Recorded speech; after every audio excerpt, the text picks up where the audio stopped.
Olympic silver medalist Mebrahtom Keflezighi is one of the best, if not the best, distance runners that the U.S. has produced in the last few years.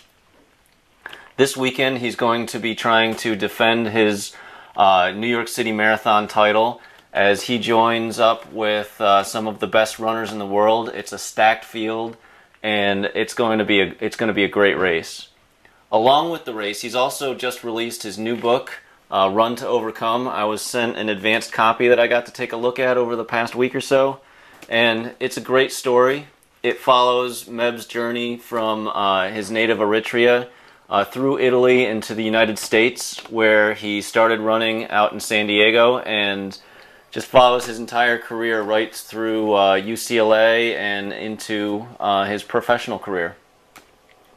Now, the book is organized chronologically by topic. So it starts out with stories from Africa, and then it moves on to the UCLA, the Athens Marathon, the New York City Marathon. Kind of just goes from one topic to the next. So while the book itself isn't 100% chronological, the general topics for what's getting covered in each chapter is.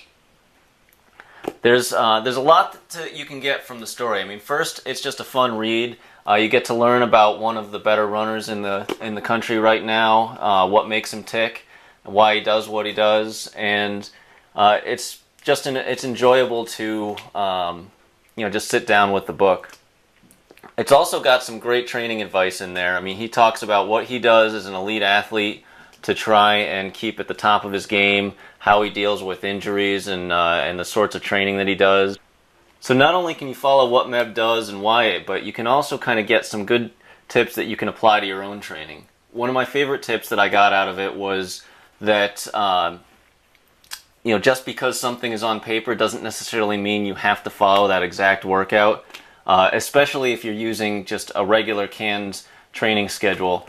You always have to build in some flexibility. So if you're feeling really good, or if you're feeling really bad on a day, it might be cause just to change your workout around and to do something that's just a little bit more tailored to what you're capable of on that day, as opposed to what's on the piece of paper that was written a week ago or a month ago, or a year earlier. Some of my favorite stories from the book probably have to be the stories about different races, such as the Athens Marathon and the New York City Marathon. And I think that these are my favorite stories just not only because, I'm a runner and I enjoy reading about running, but also because I was watching those races when they happened.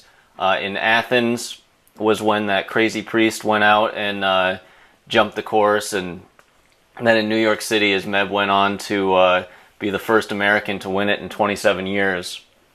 And just kind of cool to see it, see how those races unfolded from the front of the elite pack.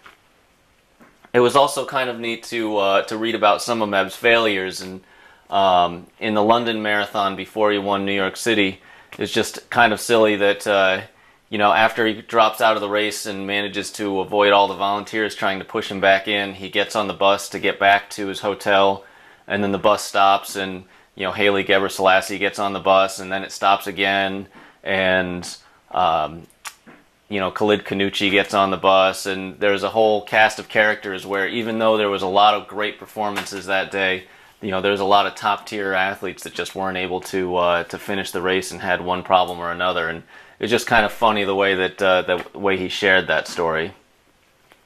So if you want to learn more about the book, you can go to runtoovercome.com, and that will give you all the information you want. They are running a contest, so they're giving away a book a day. And you can also get the book at your favorite bookseller, or at Amazon, or any number of other places. I'm sure if you're going to be in New York City that there's going to be places that you can pick up a copy at the expo, and you might even be able to get it signed if you see Meb before the race. And I just recommend giving it a read. It's not super long. I was able to read it in a couple of days, so I hope that you enjoy it if you do pick it up.